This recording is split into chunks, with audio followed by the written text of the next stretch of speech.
Assalamualaikum warahmatullahi wabarakatuh. Pada video kali ini akan membahas pelajaran Bahasa Indonesia kelas 9. Materi pokok teks diskusi dengan pokok bahasan mengidentifikasi informasi teks diskusi. Kompetensi inti ketiga. Kompetensi dasar 3,9 mengidentifikasi informasi teks diskusi berupa pendapat pro dan kontra dari permasalahan aktual yang dibaca dan didengar. Tujuan pembelajaran ini adalah setelah siswa mengikuti pembelajaran diharapkan mampu mengidentifikasi informasi teks diskusi berupa pendapat pro dan kontra dari permasalahan aktual yang dibaca dan didengar. Selanjutnya, pengertian teks diskusi. Teks diskusi yaitu tulisan yang menerangkan suatu masalah yang dilengkapi dengan adanya argumen, baik yang mendukung ataupun menentang isu tersebut, dan kemudian diakhiri dengan adanya rekomendasi atau simpulan dari penulis. Fungsi sosial dari teks diskusi yaitu untuk dimanfaatkan sebagai alat melihat suatu permasalahan dari berbagai perspektif sebelum pada akhirnya membuat rekomendasi atau keputusan.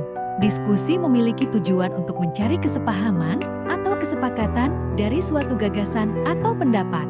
Dengan melibatkan beberapa orang, maka diskusi tersebut disebut sebagai diskusi kelompok.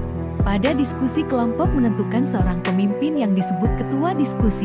Tugas umum ketua diskusi yaitu membuka serta menutup diskusi, membangkitkan minat anggota agar mau menyampaikan gagasan, menengahi anggota lain yang berdebat, dan menyimpulkan hasil dari diskusi. Selanjutnya, struktur teks diskusi yaitu satu isu. Di dalam isu berisikan terkait masalah yang akan didiskusikan atau dibahas secara lebih lanjut. 2. Argumen pendukung atau pro. Di bagian pendapat ini mendukung kita menjabarkan lebih lanjut terkait penjelasan masalah yang tengah dibahas. 3. Argumen penentang atau kontra. Argumen yang menentang isinya terkait pertentangan terhadap masalah yang tengah dibahas dengan dilengkapi berbagai alasan pendukung. 4. Kesimpulan. Pada bagian ini berisikan kesimpulan serta rekomendasi terkait isu yang tengah dibahas. Refleksi. Teks diskusi itu tulisan yang menerangkan suatu masalah atau isu dengan adanya argumen baik yang mendukung ataupun menentang isu tersebut, dan kemudian diakhiri dengan adanya rekomendasi atau simpulan dari penulis.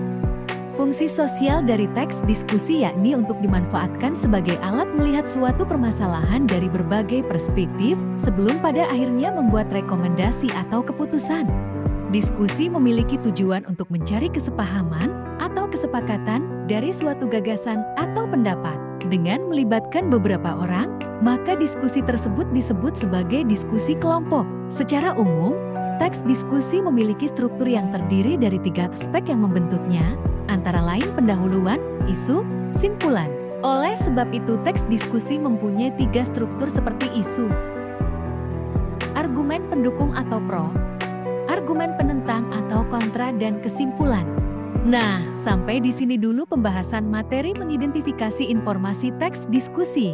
Terima kasih. Wassalamualaikum warahmatullahi wabarakatuh.